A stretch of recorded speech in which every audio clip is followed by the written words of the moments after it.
Jesus is the same yesterday, today, and forever. That's why we expect to experience the miracle as we hear His word today. With an expectant heart, let us all welcome our lead pastor here in New Life Tondo, Pastor Herbie Castillo. Amen. Hallelujah. Sige po, palakpakan natin si Lord, yung malakas na palakpak. Amen.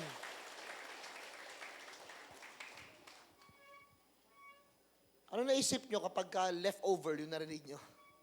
Leftover. Ano nasa isip natin? Tira, tira, tira. Palitan natin, gawin natin sobra-sobra.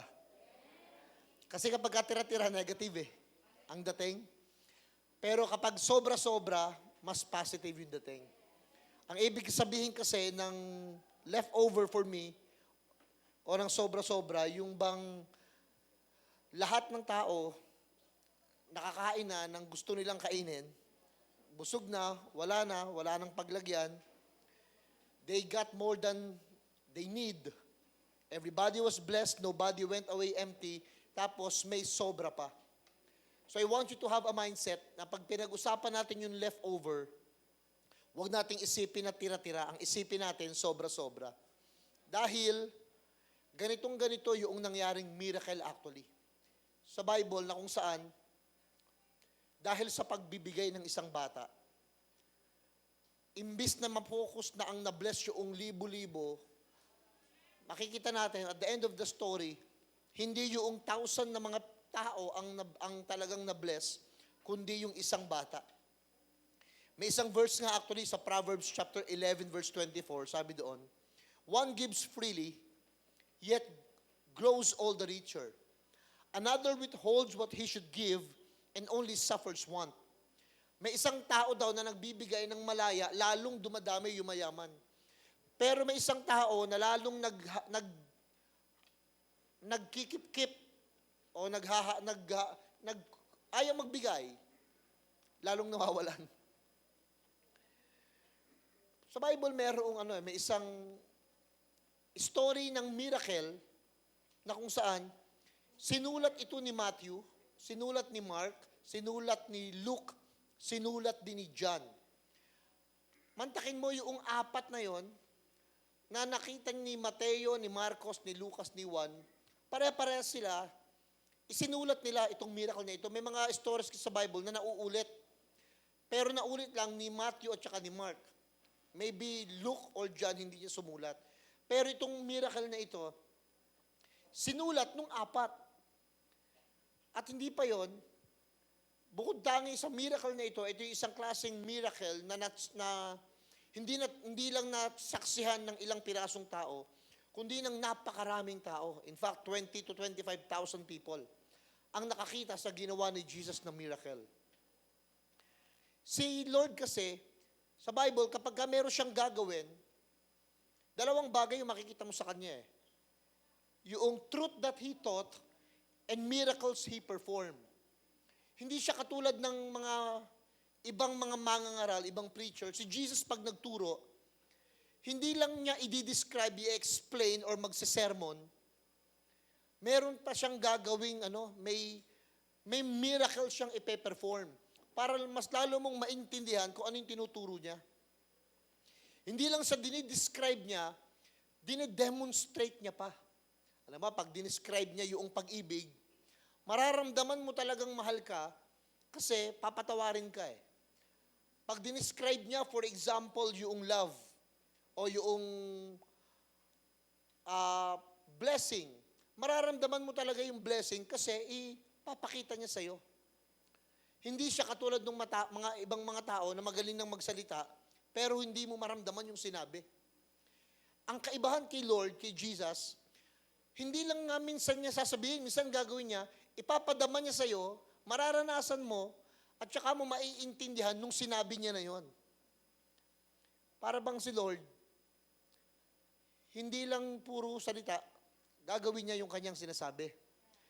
At kapag minsan na-experience mo yung sinabi niya, o yung ginawa niya, malalaman mo, ito yung sinabi ni Lord Sa mga buhay natin, there are times, actually, na meron tayong mga naranasan in the past na magagandang bagay, pagkatapos pag narinig mo, tsaka mo maaalala, ito yung sinabi ni Lord sa buhay natin.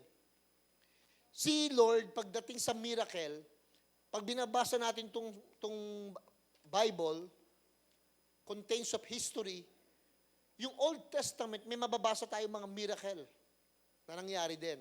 Nahati yung Red Sea, bumagsak yung wall, at kung ano pang may mga pinagaling din sa ketong, meron ding mga nabuhay na patay in the Old Testament. Pero pagdating sa New Testament, yung miracle naging explosive. Talagang sobrang dami. To a point na sabi ni John, kung kukolekt ko yung lahat ng libro, kukolektahin ko, tapos isusulat ko lahat ng ginawa ni Jesus na mga miracle, magagandang bagay, sabi niya, kukulangin lahat ng libro. Ibig sabihin, sa dami ng ginawang miracle ni Jesus, yung pagbasa ko ngayon sa storyang ito, actually, alam nyo na ito, narinig nyo na ito na nagpakain siya sa 5,000 lalaki, pag binilang yung mga babae at saka mga bata, ang mga total nito, sabi ng mga scholar ng Bible, mga total of 20 to 25,000 people. Kaya lang, ang nakakahanga doon, hindi yung pagpapakain sa 20,000. Ang nakaka-amaze, ang resources, 2 isda, 5 tinapay lang. You know? Pero hindi yung 2 isdang balyena, lalong hindi rin yung 5 tinapay, pero nasa loob ng bakery. Hindi ganon. I mean talagang 5 loaves of bread, at saka 2 pirasong ang sukat, sardinas lang talaga. Yung salinas na isda, maliit lang yun 2 piraso. Yun yung baon ng bata.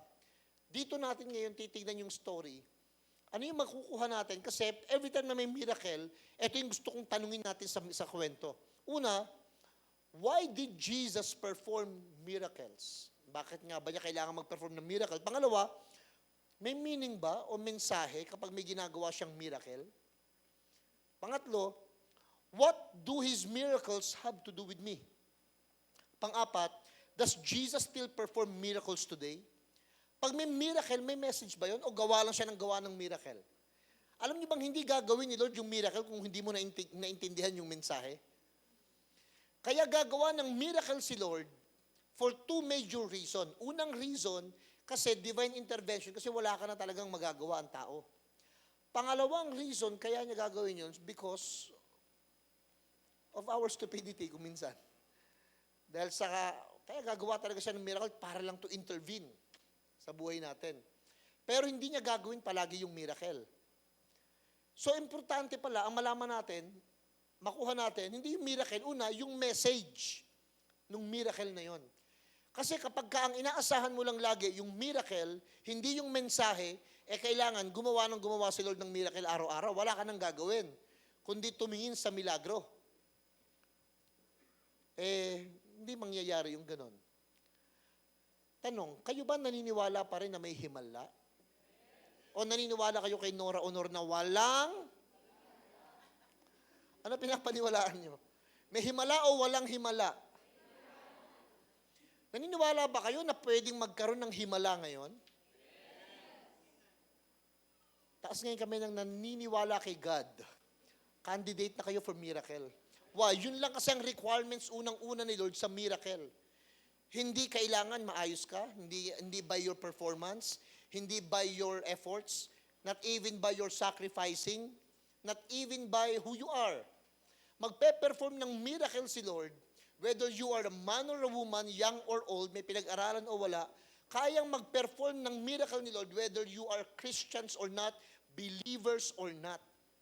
Magpe-perform ng miracle si Lord. Kala ko dati, magpe-perform lang ng miracle si Lord sa mga taong maka-Diyos. Sa mga taong walang absent sa pagsisimba. Yung pala, even to people, sa totoo lang, lahat ng miracle na ni-record ni Lord, I think isa lang yata o 2 beses nag-perform siya sa loob ng church. Lahat ng miracle na ginawa ni Lord sa labas ng church.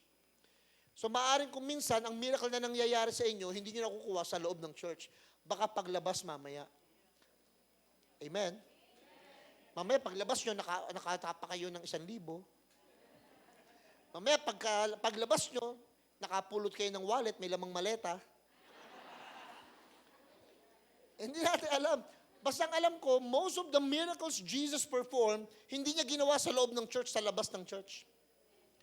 So ang expect nyo ganito, asahan nyo ito. Habang naglalakad ako, bago dumating ng bahay, may milagrong mangyayari. Pagbukas mo ng pinto, nandun yung asawa mo, naguhugas ng pinggan, milagro nga, oh. You know? Pag uwi mo, hallelujah, ang linis ng bahay, milagro. Alam niyo kung minsan, ang milagro, hindi yung gumaling sa cancer o nabuhay yung patay. Minsan ang milagro, yung hindi mo inaasahan, nangyari. Kaya lang nakafocus tayo kung minsan kasi sa mga milagro na sobrang lalaki.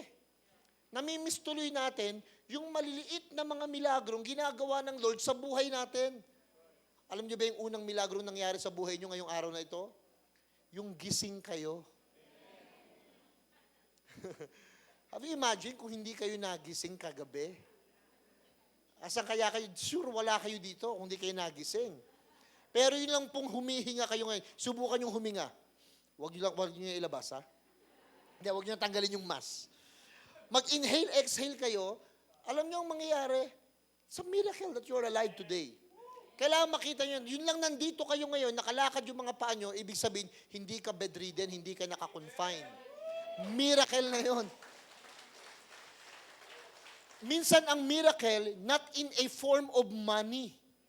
Minsan ang miracle, hindi naka-form sa material. Minsan ang miracle, alam nyo kung ano? Yun lang nag-I love you asawa mo, kaya naalala ka nung anniversary, no? Miracle. If you believe in God, miracle is available. Why? Nangyari ito sa isang tatay na may anak, may sakit na yung kanyang anak, nilapit niya kay Lord. Sabi nung tatay, kung maaari lang sana. Kung po pwede, pagalingin mo yung anak ko. Ang sagot ni Lord, anong kung po pwede? Of course pwede. At willing ako. Kaya lang sabi ni Lord, you need to believe. Kailangan mong maniwala. Kasi sabi niya sa Marcos chapter 9, because to them that believe, all things are possible. Sabi ni Lord, sa lahat ng mga maniniwala, lahat ng bagay, posible. Kaya ang tanong kayo, naniniwala ba kayo? Kaya hindi nyo napapansin ngayon yung ginagawa natin sa church. Inilelay ko yung foundations na lahat ng gagawin natin, una, dapat pinapaniwalaan mo. Ayokong gawin yung isang bagay nang napipilitan. Ba't tayo nag-church? Naniniwala ka kasi na may magandang mangyayari pag nag-church ka. Ba't ka nagpe-pray? Of course, naniniwala ka kasi sa prayer. Ba't tayo kumakanta? Huwag kayong kumanta rito na parang binabasa nyo lang yung lyrics, ha? Parang video okay din yun. Wala nga lang score. Yung worship without the heart and believing is simply music.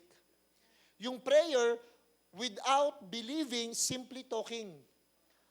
Actually, itong preaching na ito, kung hindi ko pinapaniwalaan, will simply just a motivational speaking. But nagiging powerful ang sermon? Una, naniniwala ako na kung sino man makakarinig ng pinipreach ni PH, magbabago yung buhay. Amen?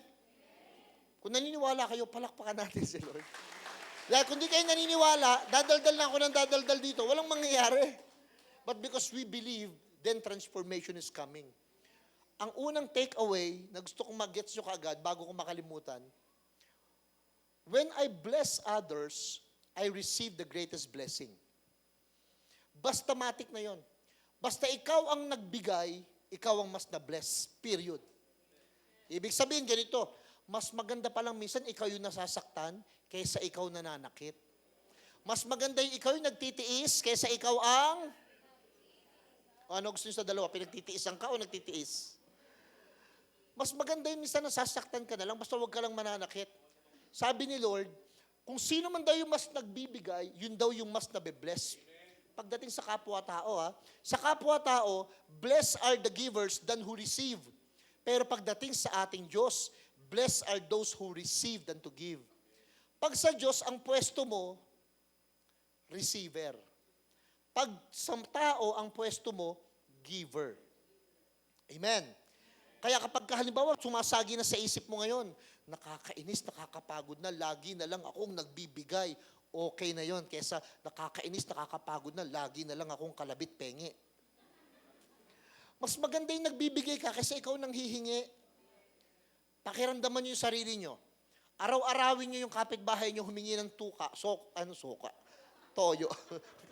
Para mo ito kung mapaghalo yung suka, at saka yung toyo, soyo. Paghaluin niyo, hindi. Pakiramdaman, subukan, lagi lang kayo manghihingi ng asin. Asin lang, lagi. Katok. Alam mo yung kapitbahay mo, kahit isang buti lang ng asin ang hinihingi mo, pag araw-araw na nakakabuisit. Konti lang hinihingi mo ha. Pag araw-araw na, nakakapuno din pala. Minsan humihingi siya, "Oy, Mare, pahingi naman diyang mantika." Okay lang. Yan, una. Kinabukasan, "Mare, may mantika ka dyan?" Nung after other day, "Mare, naubos yung mantika ko, pahingi naman." Makakahalata ka na, no? Magsasalita ka na, "Wala akong pabrika ng mantika, ah." Kaya nakakapagod yung palaging nanghihingi. Mararamdaman din yan ng tao. So, ang unang-unang gusto kong lagay sa isip nyo kaagad, basta ikaw ang nagbigay, ikaw ang na-bless. Hindi siya humingi ng tawad, pero binigay mo yung kapatawaran, don't worry, ikaw ang bless. Hindi siya nagbayad ng utang, pero hindi mo siya inaway, ikaw pa rin ang bless. Basta ikaw ang nagbibigay sa people, period na yon, matik na yon. You receive the greater blessing than the one who receive. Mas ikaw na. Why? Ito yung number one. Because Jesus will ask us for something that we have. Si Jesus daw, kung may hihingin sa'yo, ang hihingin niya yung bagay na meron ka. Hindi niya hihingin sa'yo yung bagay na wala ka.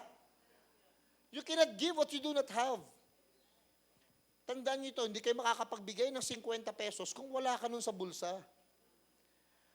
Lahat ng ibibigay mo, yung meron ka lang. So si Lord, ang hihingi niya sa'yo, yung bagay na meron ka. Pag hiningi niya sa'yo, for example, oras, sure si Lord, meron ka niyan. Pag ang hiningi ng Lord sa'yo, katapatan, faithfulness, meron ka niyan. Minsan ang hihingin sa'yo ni Lord, hopes, dreams, desires. Meron ka niyang mga yan. Pero minsan ang hihingin sa'yo ni Lord, trust, pagtitiwala sa Kanya. Meron tayo niyan. Kaya lang ito na yung question, ibibigay mo ba? Which is, ito na, of all the miracle na ginawa ni Lord, ito yung only time that Jesus ever asked for somebody's advice on what to do. Biro mo humingi si Lord ng advice, anong gagawin? Anong gagawin? Tingnan niyo ito. Simulan na natin yung story. Sa John chapter 6, verse 1 to 4. Ang dami ng ginawang miracle ni Jesus eh. So after Jesus went away to the other side of the Sea of Galilee, tumawid sila, which the Sea of Tiberias, a large crowd was following Him. Ang daming taong sumusunod sa Kanya. Was following Him. Because they saw the signs. Anong sign daw yung nakita nila? Lahat ng mga may sakit na dinadala kay Lord, gumagaling. Lahat ng mga taong may problema sa isip, problema sa puso, problema sa atay, gumagaling. Pag nakakalapit kay Lord. So yung mga tao tuloy ngayon, nag-aabang anong miracle naman ang gagawin niya. No wonder, kailangan mag-gets natin itong message na ito.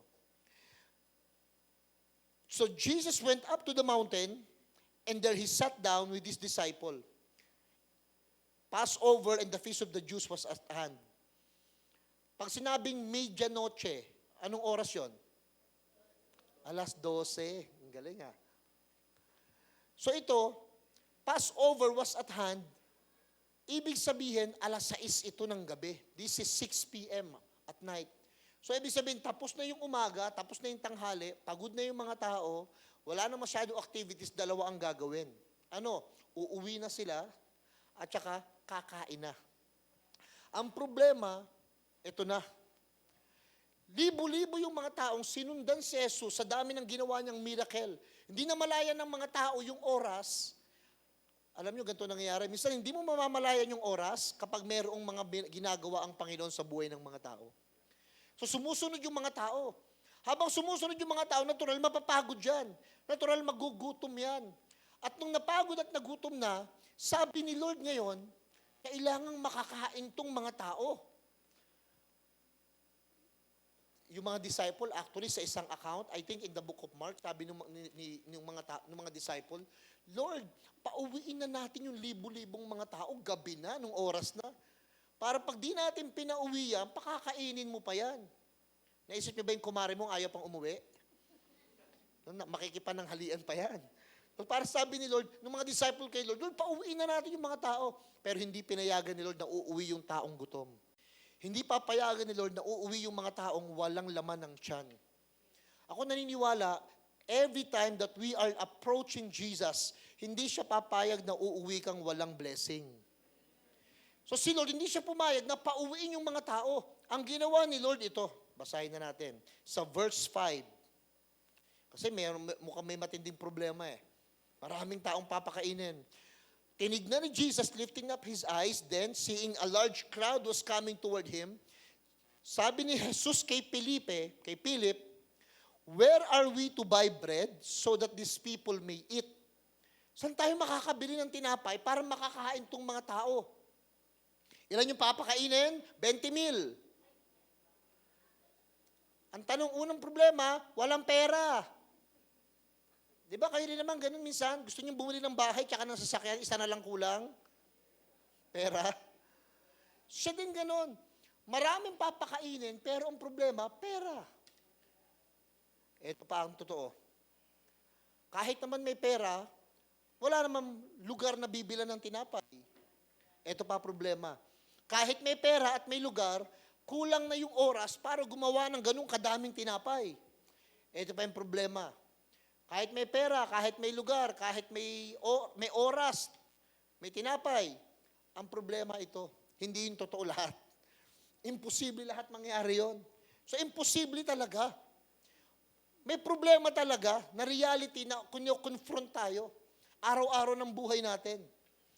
Na kung may pera lang sana, kung may negosyo lang sana, kung may pinag-aralan lang sana, kung napagbigyan lang sana, yung laging mga kung meron lang sana.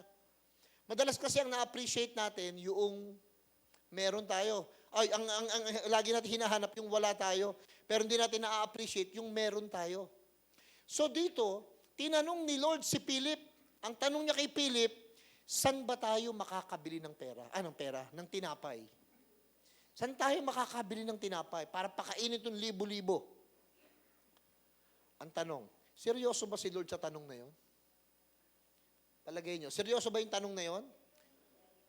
Seryoso, pero hindi yun actually question. Tingnan nyo, sinabi niya rin sa verse 6. He said this to test him. Why? For he himself knew what he would do. Sabi ni Lord, tinatanong niya si Philip para lang subukin siya.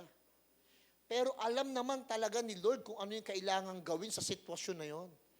Alam niyo bang nangyayari din ito sa buhay natin araw-araw? Na madalas tatanungin ka ni Lord. Pero actually, ang totoo, hindi ka naman niya tinatanong.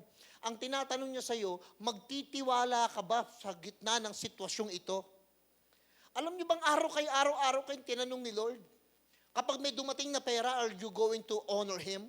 Pag may dumating na blessing, are you going to bless others? Pag may dumating na healing, are you going to thank God? Pag may dumating na may mga malalaking breakthrough o maliliit na mga magagandang bagay sa buhay natin, bumabalik ba tayo kay God para magpasalamat? Actually, itong tanong na to, Philip, saan tayo makakabili ng bread? Hindi tinatanong ni Lord kung paano magkakaroon ng bread. Ang tanong niya, saan?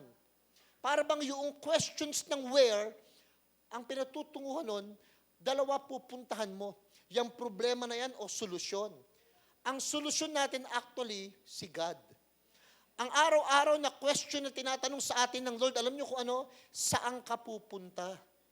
Pag may problemang ganyan, sino yung pupuntahan mo? Sino yung lalapitan mo? May mga tao, pag nagka-problema sa kalusugan, pumupunta kay Mang Kepweng. Yung albularyo. Yung iba, pag hindi sigurado sa buhay, pupunta sa Quiapo, magpapahula sa baraha. Yung iba, pag may problema, ang hahanapin si Bombay. Yung iba, pag may problema, hahanapin si Kuya. Kaya ang tanong ni Jesus, where? Saan? Where are you going to find the solution in this matter? Tanong niya kay Philip. Si Philip, alam niyo kung ano sagot? Basahin natin sagot ni Philip. Verse 7. Philip answered, 200 na denaryo ng tinapay would not be enough for each of them. Kahit pa bumili tayo ng maraming tinapay, kapos pa rin, kulang pa din. Alam niyo kung ano ginagawa ni Philip? Tinanong siya ni Lord, where is the answer? Ang sagot ni Philip, calculator. Ang sagot niya, kwenta, isip, worry. Ganun madalas nangyayari sa atin eh. Kapag may malaking needs, may malaking project, ang maiisip kagad natin, alam niyo kung ano, saan kukunin. Di ba? Kaya ngayon, ganito ho. Pag mayroong kayong malaking needs, pambayad ng Meralco, ng Maynilad, pambayad ng tuition fee, pambayad ng pangkain, pambayad ng upa sa bahay, pambayad ng lahat ng mga pangangailangan natin, alam niyo ang tanong kaagad ni Lord ito eh. Hindi kung paano mo babayaran. Ang tanong, saan mo kukunin? Ang pagtitiwala mo ba, kinukuha mo yung pangangailangan mo dun sa trabaho mo? O ang kinukunan mo lahat unang-una kaagad si Lord? So ang questions ngayon na nangyayari kay Philip, hindi pala tanong, test. Sabi mo nga sa katabi mo, may exam ka araw-araw. So nung mag-ask si Lord, ito yung number 2, we should give Jesus what He asked. Una, tatanungin ka niya ng bagay na meron ka. Pangalawa, kailangan ibigay natin kay Jesus kung ano hinihiling niya. Ano ba hinihiling ni Jesus? Ang hinihiling niya ito, kailangan makakain sila. Kailangan makakain sila. So ang hinihiling ni Jesus, yung faith natin, pakakainin tong mga taong ito. At pag nakakain na sila, that please Jesus. Alam nyo ba, hindi gusto ni Lord na magutom tayo. Hindi gusto ni Lord na kinakapos tayo.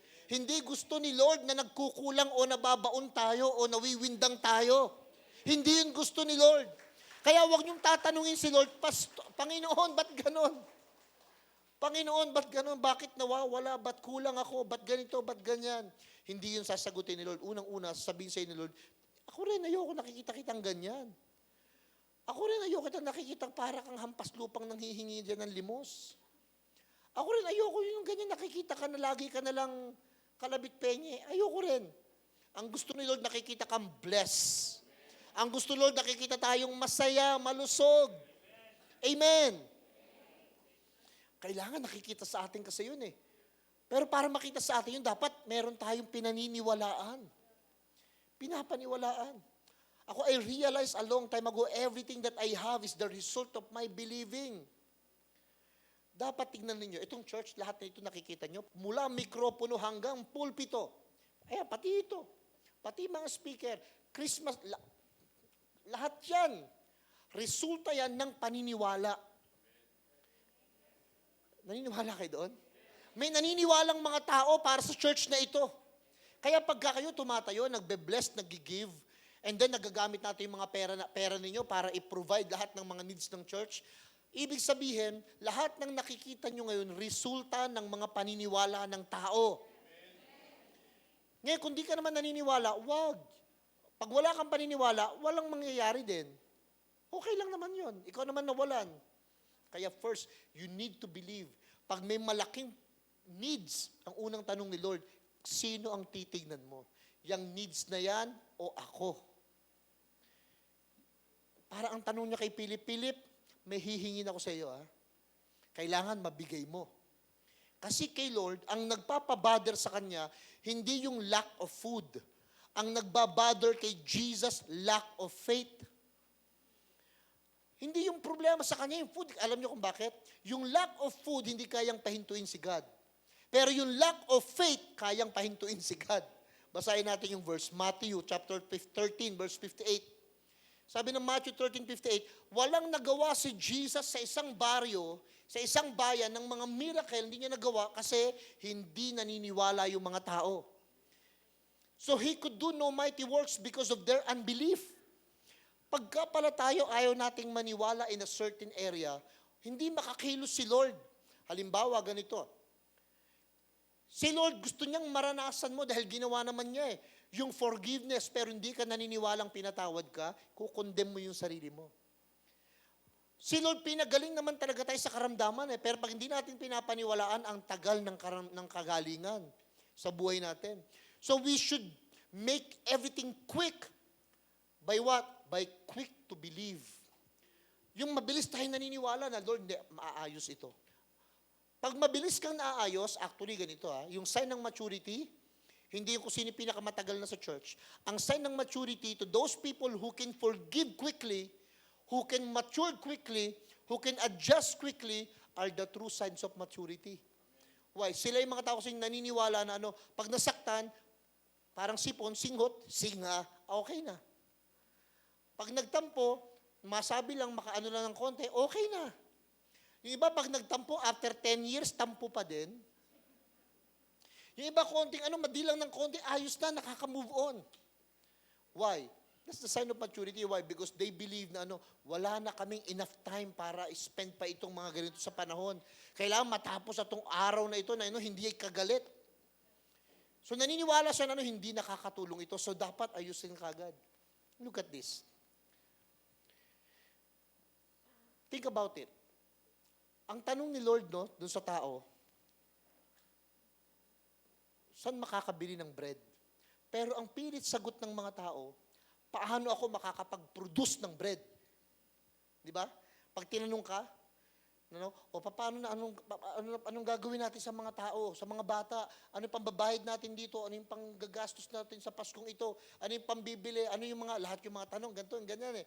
Ang unang papasok sa isip mo, how can I provide? How can I come up with? Paano ako makakapagsolusyon? Paano? Laging ganun, di ba? Baguhin nyo na sa isip nyo. Ngayon, pag may needs na malaki, alisin nyo sa isip nyo yung paano. Why?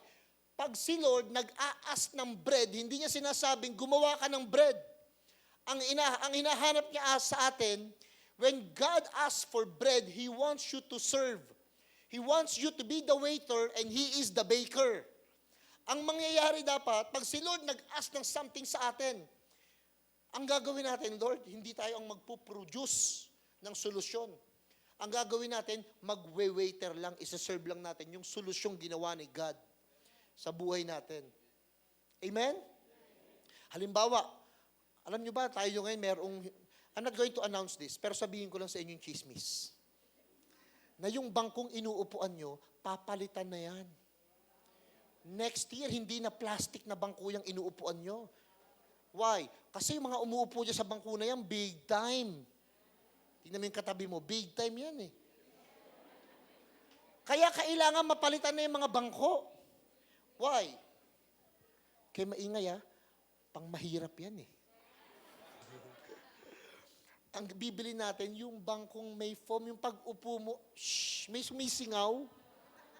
Hindi utot Yung pag-upo mo, yung pag nasa likod, malambot. First step pa lang natin yung, so di ba ang plano natin yung may nagmamassage na bangko? So tsaka na yun. Pero ang gagawin natin, kaya ito yung tanong, Pastor, ito yung maiisip ng iba. Pag in-announce ko na, for example, papalitan na natin yung mga bangko. Gagawin natin, magkano, alam niyo kung magkano yung bangko? 1, 2, isang piraso. 1,300 pala, 1,300, isang pirasong bangko. Mga 200 plus bibili natin. Unang maiisip mo, paano po natin mabibili yan? Hindi ko tinatanong yun. Ang tanong ko, saan ang bilihan yan? Amen! Hindi paano. Why? Ang alam ko kasi, si Lord ang nagpo-provide ng needs ng church na ito. Kaya hindi ko question, how can we buy it? How can we afford it? Ang tanong ko agad, where can we buy the heavy-duty ones? Saan? Hindi paano. Baka kala niyo, pinipreach ko sa inyo, pangkwentuhan lang. Hindi. Pantotohanan to. Kung ano yung naririnig nyo, yun talaga yung ginagawa ng church na ito. Amen? That this is not about how. This is always about who or where. Sino yung provider? Ang provider natin si Lord. Amen. Hindi kayo kung sa inyo lang lagot, lugi negosyo.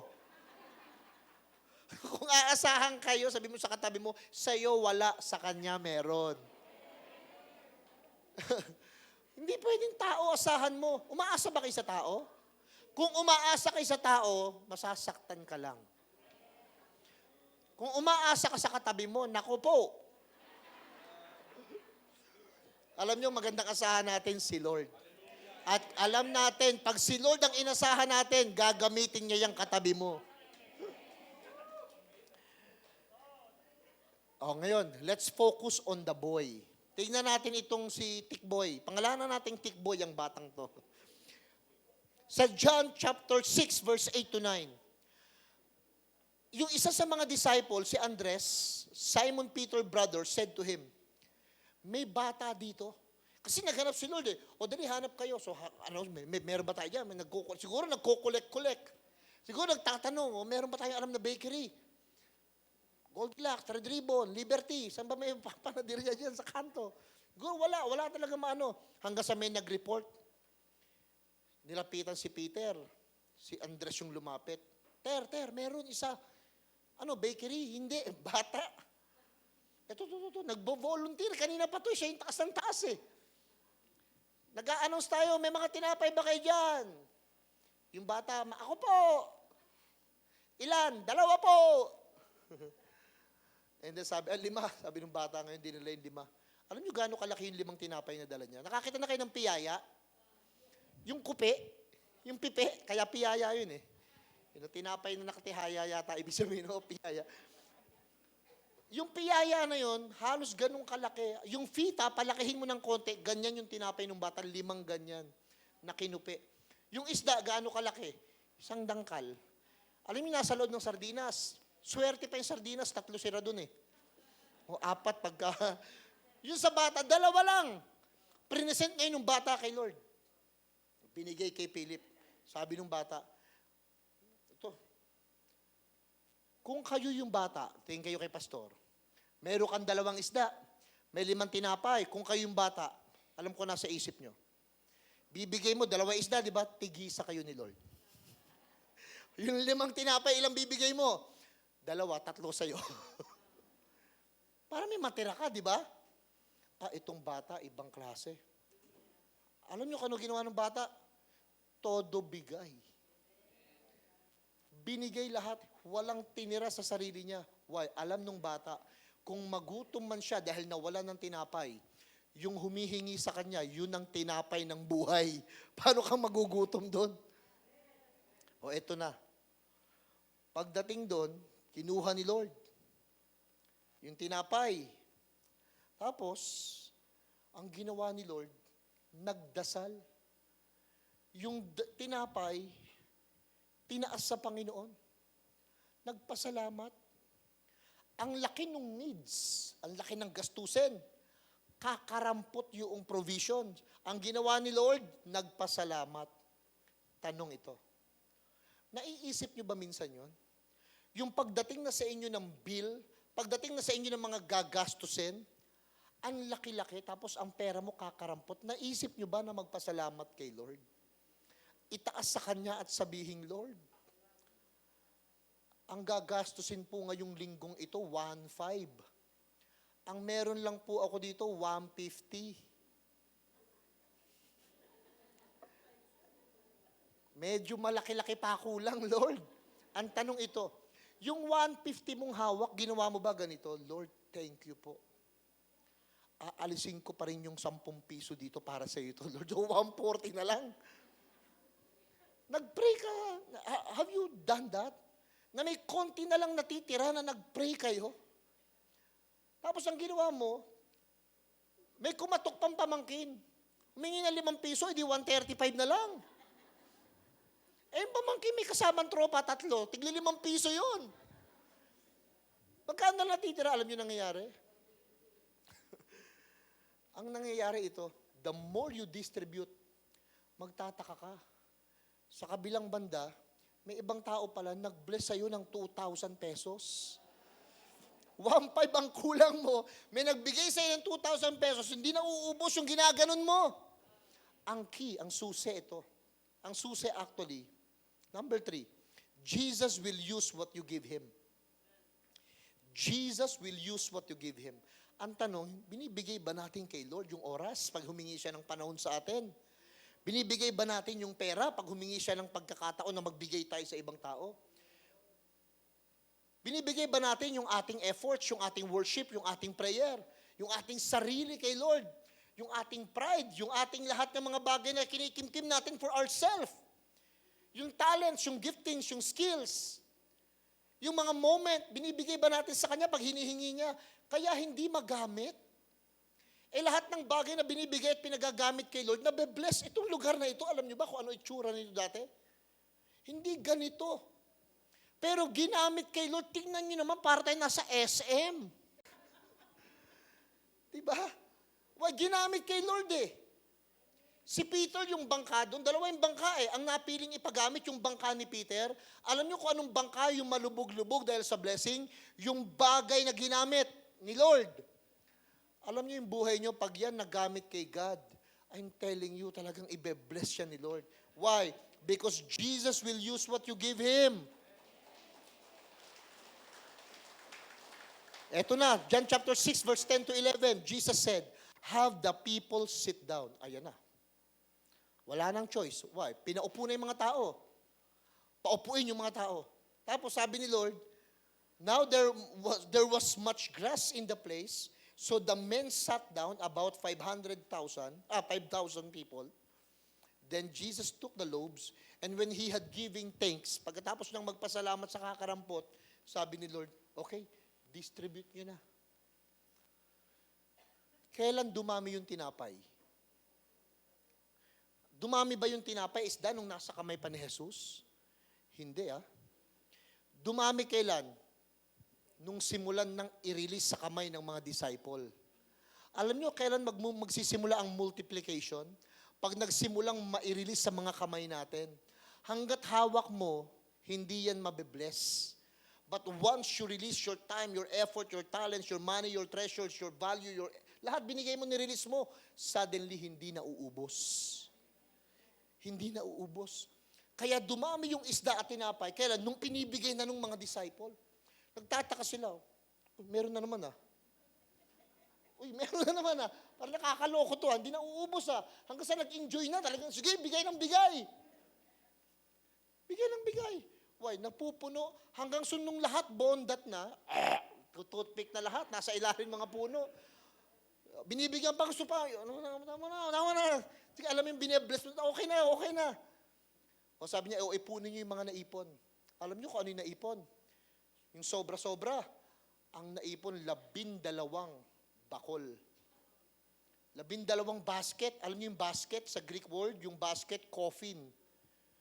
Ibig sabihin, size ng coffin yung basket.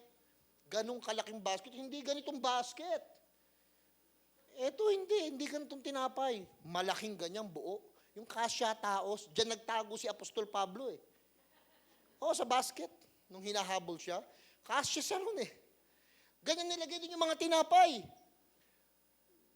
Biro mo, nung ipunin 12, ini-imagine ko na nung yung bata umuwi na ng bahay, tinanong ng nanay, anak, kumusta yung lunch mo? Ano ginawa mo sa lunch mo? Ano sabihin ng bata? Pinamigay ko po Yung 2 isda? Opo. 5 tinapay. Pinigay ko po kay Jesus Alam mo yung nanay, ikaw talagang bata ka, wala na nga tayong makain.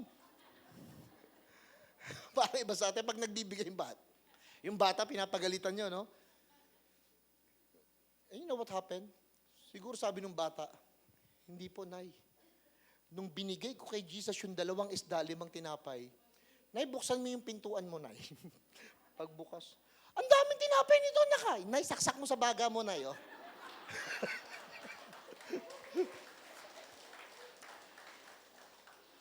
Alam mo yung mga moment na minsan hindi mo inaasahan. Hindi mo inaasahan. Sabi, may kaibigan ako Hindi pala kaibigan. Kasamahan sa church. Sabi niya, yung pagpapastor, walang mapapala dyan. Walang mangyayari dyan. Kung ako sa'yo, kuya, sabi niya sa akin, kung ako sa'yo, kuya, mag-artista ka na lang. Hindi, joke lang. Kung ako sa'yo, kuya, sabi niya, huwag ka na magpastor kasi walang mapapala. Alam mo, challenge ko sa kanya, magkita tayo after 10 years. O magkita, walang taon. Actually, magkita tayo after ng maraming taon. Ikaw at saka ako. Let's see kung ano ang napala ko sa pagpapastor, sa pagsunod kay God.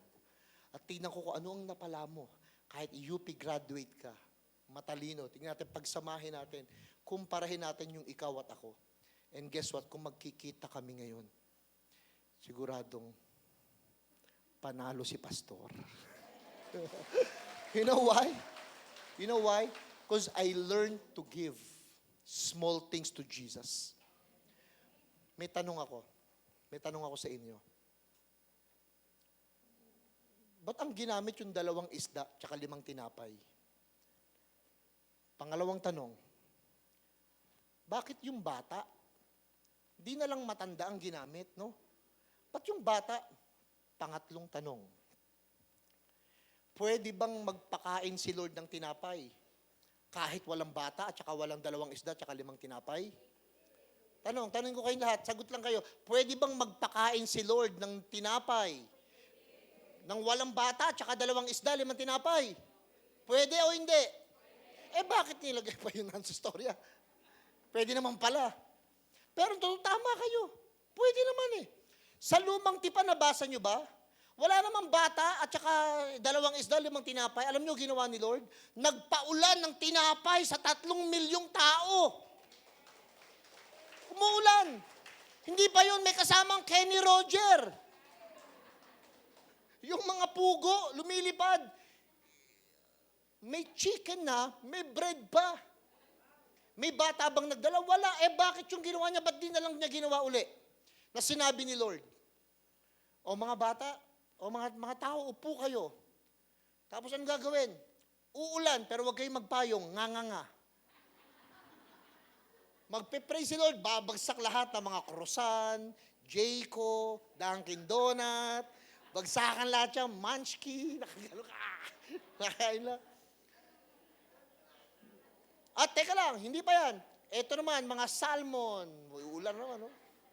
Mga sushi, nga lang kayo. Pwede bang gawin ni Lord yung pwede? Kaya lang, pag ginawa niya yun, alam niyo kung ano mangyayari? Di na kayo magtatrabaho, nasa bahay kayo, nakangangalagi. Napansin niyo ba yung mga taong laging doon nakatingin sa biyaya? Ayaw nang magtrabaho, sarap buhay. O kaya hindi ginagawa ni Lord. Ang ginawa ni Lord ito, ginamit niya yung bata. Ginamit niya yung 2 isda, 5 tinapay. Why? Because God will always get the glory in small things. Mantakin mo sa dinami ng ginamit, ikaw. Hindi matalino, hindi gwapo, hindi maganda. Hindi mayaman, pero ikaw ang ginamit. Mantakin mo, sa dinami-dami ng gagamitin yung maliit. Sa dinami ng gagamitin ni Lord yung tundo. Sa dinami ng gagamitin ni Lord, ikaw pa. Why? Because that is where God gets the glory in small things. Amen? Kaya lang, kailangan ilagay sa kamay ni Jesus. Kailangan ilagay sa kamay niya. Why? Pag nalagay sa kamay niya yon, magugulat ka. Magugulat ka. Padadamihin ni Lord. Tayo tayong lahat. Let's pray for miracle. Gusto niyo po ba ng himala? Let's pray for miracle now. Itong miracle na ito, ang ipagpe-pray natin, yung miracle, yung himala na inaasahan natin kay God, whether finances, whether sa mga anak ninyo, whether sa trabaho, whether sa promotions, whatever miracle that you're expecting right now, pag-pray natin, ang gagawin natin, ilalagay natin sa kamay ni Jesus. Ilalagay natin sa kamay ni Lord. At pag nalagay na sa kamay ni Lord, pasalamatan natin. Say your thanksgiving to Jesus. Amen? Come on, hallelujah. Let's sing this song. He deserves all the glory.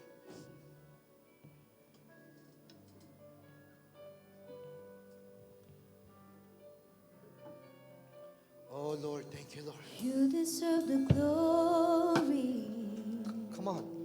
and the honor.